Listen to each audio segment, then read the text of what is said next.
The most bittersweet thing about completing a Final Fantasy game was that you always had to say goodbye to a world and cast of characters that you had grown close to over the course of a several hour-long adventure. No matter how many great mechanics the game had or how much potential the story had to continue, at the end you were always forced to say goodbye. And this philosophy was very much at the core of what the series creator Hironobu Sakaguchi set out for with the series, saying, quote, "I don't like sequels. I hate them. That's why every single Final Fantasy had a new cast of characters, a brand new story, and a different system. Our promise to ourselves is that every single game that we make, we are going to give it our all, and then we finish it, and we'll end it in such a way that there is no to be continued checklist. Thus, every single Final Fantasy game was given a conclusion that was proper and final. Each game was a self-contained story that needed no other chapters. But soon after the release of Final Fantasy X, Square would begin to sing a different tune. While talks of a merger between JRPG giants Squaresoft and Enix have been going on since the year 2000, in 2001, Squaresoft would end up bleeding a massive amount of money due to the catastrophic failure of their first full-length movie, Final Fantasy: The Spirits Within, which my parents actually took me to see as a child,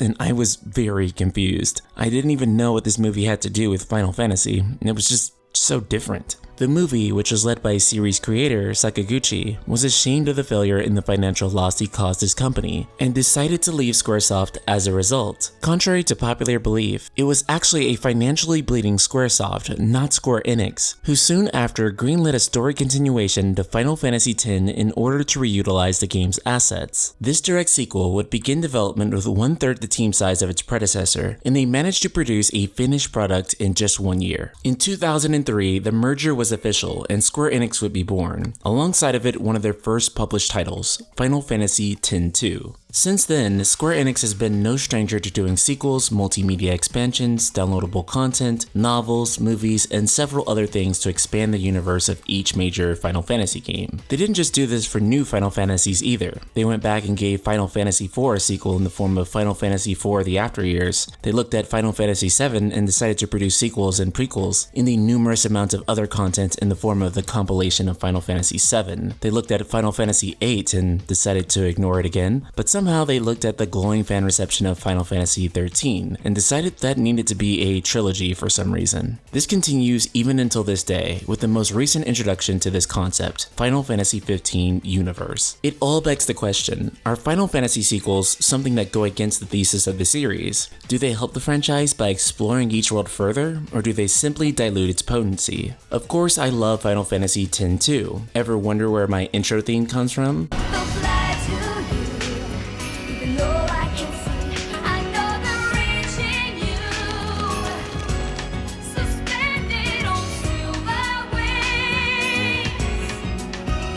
That's right, 1,000 words. However, my primary contention with Final Fantasy sequels is that they seem to miss the entire point of what sequels are actually meant to do. While each Final Fantasy continuation is different and unique in its own right, they all seem to share a number of overlapping themes and common issues. You're typically shifted out of the main protagonist's shoes and into somebody else's. There tends to be less playable characters in the last game. The story always seems much less ambitious and not as well thought out, and they always have much less conflict than the last game.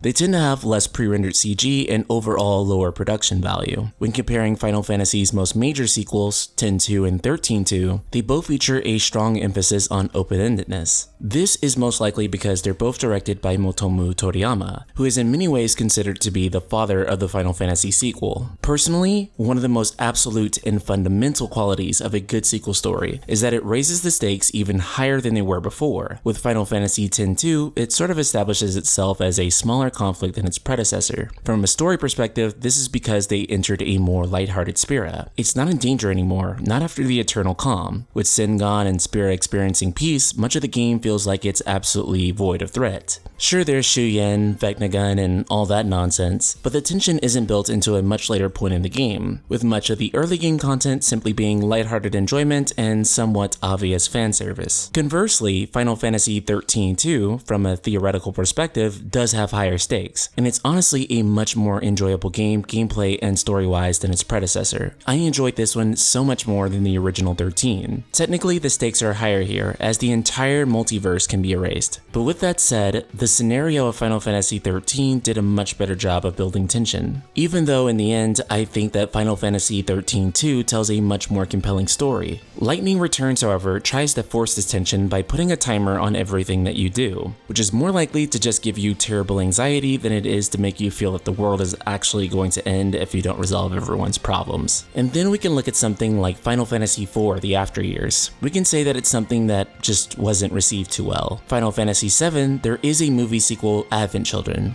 which wasn't bad, but it wasn't the proper Final Fantasy VII-2 video game that it could have been, which originally the team for Advent Children wanted to do Final Fantasy VII-2, but the team working on Advent Children, Visual Works, didn't have any experience with making games. They only had experience with making movies. And so Final Fantasy VII Advent Children became a movie sequel, with the closest thing to a video game sequel being Dirge of Cerberus. The game didn't really manage to impress, and even more awkwardly, it made Vincent Valentine, an optional character in Final Fantasy VII, technically more important than Cloud, the actual main character. Of course, part of the reason why Final Fantasy sequels are so awkwardly written is because, much like Sakaguchi intended, the original games are made to be final. They're not wrote to be like a season finale, they're wrote to be like a series finale. They require a lot of retcons and out-of-place plot devices like time travel to create new conflicts for a story to continue. For example, Final Fantasy 13-2 retconned the entire ending of Final Fantasy 13. These games oftentimes don't have any wiggle room to create a new conflict. The story is always wrote to be the first and the last. Then there's the gameplay of the direct Final Fantasy sequels, which tend to be very creative and break the molds of its predecessors. Sequels like Final Fantasy X-2 and Lightning Returns use entirely different battle systems, making Final Fantasy 13-2 the unusual one, as it has an enhanced version of the original game's battle system. And gameplay-wise, Final Fantasy 13-2 is the only game that feels like a true sequel. All of its mechanics are a superior version of Final Fantasy 13. In fact, if we ever get a 13 remaster someday, I hope that a lot of the features of 13-2 will come to 13. Both Final Fantasy X-2 and Final Fantasy 13-2 feature multiple endings, though in terms of length, these games are always shorter than their predecessor. They counter this by featuring gameplay that lends itself well to multiple playthroughs, and content that can be experienced in multiple ways. Of course, Final Fantasy games were never built for sequels or additional content. They're typically made to be enjoyed as one ultimate experience where there is no holding back. This doesn't necessarily mean that Final Fantasy sequels are unwarranted. In fact, prior to the announcement of Final Fantasy VII Remake, I quite gladly would have taken a Final Fantasy VII too, and depending on how Final Fantasy VII Remake goes, I still might be open to that idea. But for a good sequel to work, there must usually at least be some initial desire to create one at the start of the original game's production. Otherwise, killing the protagonist just might not be a good idea. At the same time, doing this undermines the thesis of what Hironobu Sakaguchi set for Final Fantasy to be, an epic journey without holding anything back for a sequel. This doesn't mean that Final Fantasy sequels should never exist. Looking back, games like Final Fantasy X-2 are absolutely influential, and they've become part of the core identity to what we consider Final Fantasy to be. I consider Final Fantasy 13-2 to be an absolute gem, and it's a game that definitely should be tried by anyone who wasn't the biggest fan of the first 13. And Lightning Returns, well hold on, I'm gonna think of something nice to say.